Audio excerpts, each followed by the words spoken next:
தமிழ்நாட்டுல இனிமே வேற ஒரு அரசியல் அரங்கம் அரங்கேற போகுது. இதுவரைக்கும் நீங்க பார்த்தது வெறும் ட்ரெய்லர் தான். மெயின் பிக்சர் இப்பதான் ஆரம்பம்னு அதிரடியா ஒரு அறிவிப்பை வெளியிட்டிருக்காரு தமிழக வெற்றி கழகத்தின் தலைவர் தளபதி விஜய்.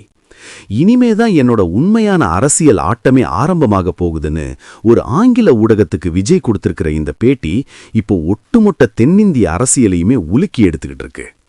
இந்த ஒரு பேட்டியில அவர் தொற்றிருக்கிற விஷயங்கள் சாதாரணமானது இல்ல. அது ஆளுங்கட்சிக்கும் எதிர்க்கட்சிக்கும் சேர்த்து வைக்கப்பட்ட ஒரு பெரிய செக். அப்படி அந்த பேட்டியில என்னதான் பேசினாரு, ஏன் இந்த பேட்டி இவ்வளவு விவாதத்தை கலப்புது, எல்லாத்தையும் இன்னைக்கு நாம டீப்பா பார்க்க போறோம். வீடியோவை கடைசி வரைக்கும் பாருங்க, ஏன்னா இது நம்ம தளபதியோட பொலிட்டிக்கல் மாஸ்டர் பிளான். முதல்ல எல்லாரும் கேட்ட கேள்வி, சார் தமிழ்நாட்டில் இருக்கிற ஊடகங்களுக்கு பேட்டி கொடுக்காம ஒரு நேஷனல் இங்கிலீஷ் மீடியாவை தேர்ந்தெடுத்தீங்க. இதுக்கு விஜய் ரொம்பவே எக்ஸ்ப்ளோசிவான ஒரு பதில சொல்லியிருக்காரு. தமிழ்நாட்டில் இருக்கிற பெரும்பாலான ஊடகங்கள் நடுநிலையா இல்ல. அவங்க இப்போ இருக்கிற ஆளும் அரசுக்கு ஆதரவா தான் செய்திகளை வெளியிடுறாங்க. என்னோட உண்மையான கருத்துகள் மக்கள் கிட்ட எந்த ஒரு ஃபில்டரும் இல்லாம நேரடியா போய் சேரணும்னா ஒரு ஆங்கில ஊடகத்தை தேர்ந்தெடுக்கிறது தான் சரின்னு ஓப்பனா அடிச்சு சொல்லியிருக்காரு. இது மூலமா தமிழக ஊடகங்கள் மேல இருக்கிற தன்னோட அதிருப்தியை அவர் பகிரங்கமா பதிவு பண்ணியிருக்காரு. அடுத்ததா கரூர்ல நடந்த அந்த சோகமான சம்பவம், 41 பேர் உயிரிழந்த அந்த துயரத்துக்கு ஏன் அறிக்கை விட இவ்வளவு லேட்டானதுன்னு கேட்டப்போ விஜய் ரொம்பவே உருக்கமா பேசினாரு. அந்த சம்பவம் எனக்கு மிகப்பெரிய மன வலியையும் வேதனையையும் கொடுத்துச்சு. ஒரு மனுஷனா அந்த துயரத்திலிருந்து மீண்டு வர்றதுக்கே எனக்கு டைம் தேவைப்பட்டுச்சு. வெறும் அரசியலுக்காக ஒரு அறிக்கையை அவசரமா வெளியிடுறதை விட அந்த வலியை உணர்ந்து மக்கள்கிட்ட பேசணும்னு நினைச்சேன்னு சொல்லியிருக்காரு. இது அவர் ஒரு பதவிக்காக வர்ற அரசியல்வாதி இல்ல, மக்களோட கஷ்டத்தை உணர்ற ஒரு மனுஷன்னு காட்டியிருக்கு. இப்ப எல்லாருக்கும் இருக்கிற மிகப்பெரிய கவலை மற்றும் கேள்வி, விஜய் மறுபடியும் சினிமாவுக்கு வருவாரா? இந்த தேர்தலுக்கு அப்புறம் அவர் நடிப்புக்கு திரும்பிடுவார்னு பல பேர் ஆருடம் சொல்லிக்கிட்டு இருக்காங்க.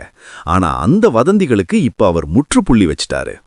இனிமேல் விஜய் சினிமாவில் கிடையாது, முழு நேர அரசியல்வாதியாதான் இருப்பேன்னு ஆணித்தரமா சொல்லிட்டாரு. தன்னோட கெரியர் பீக்ல இருக்கும்போதே கோடிக்கணக்கான சம்பளத்தை விட்டுட்டு சினிமா வாழ்க்கைய மொத்தமா தியாகம் செஞ்சுட்டு மக்களுக்காக வர்றதுங்கிறது ஒரு சாதாரண விஷயம் இல்ல நண்பர்களே. அவரோட கடைசி படமான ஜனநாயகன் படத்துக்கு வர்ற முட்டுக்கட்டைகளை பத்தி கேட்டப்போ தயாரிப்பாளர்களுக்கு வர்ற நஷ்டம்தான் எனக்கு வருத்தமே தவிர மத்தபடி இந்த சிக்கல்களை நான் எதிர்பார்த்து தான் அரசியலுக்கு வந்தேன்னு ரொம்ப கெத்தா பதில் சொல்லியிருக்காரு.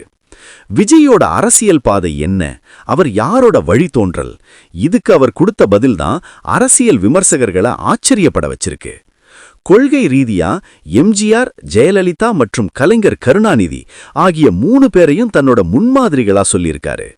திராவிட அரசியலோட 3 பெரும் தூண்களையும் ஒரே நேர்கோட்டுல விஜய் கொண்டு வந்திருக்கிறது அவர் எல்லா தரப்பு மக்களோட வாக்குகளையும் குறிவைக்கிறாருங்கிறத தெளிவுபடுத்துது.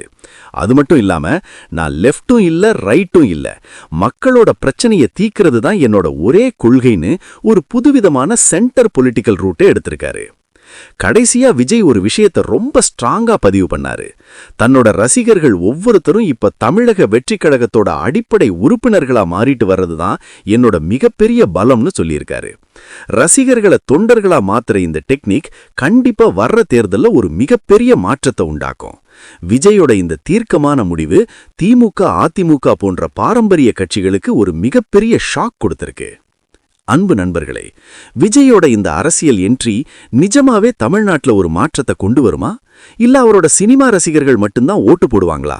உங்களோட கருத்தை மறக்காம கமெண்ட் செக்ஷன்ல சொல்லுங்க. விஜய் சினிமாவுக்கு முழுக்க போட்டதை நீங்க ஏத்துக்கிறீங்களா? இந்த வீடியோ பிடிச்சிருந்தா லைக் பண்ணுங்க, ஷேர் பண்ணுங்க, அப்படியே நம்ம சேனலை சப்ஸ்கிரைப் பண்ணி அந்த பெல் ஐக்கானை தட்டிடுங்க. அடுத்த ஒரு அதிரடி அப்டேட்டோட உங்களை வந்து சந்திக்கிறேன்.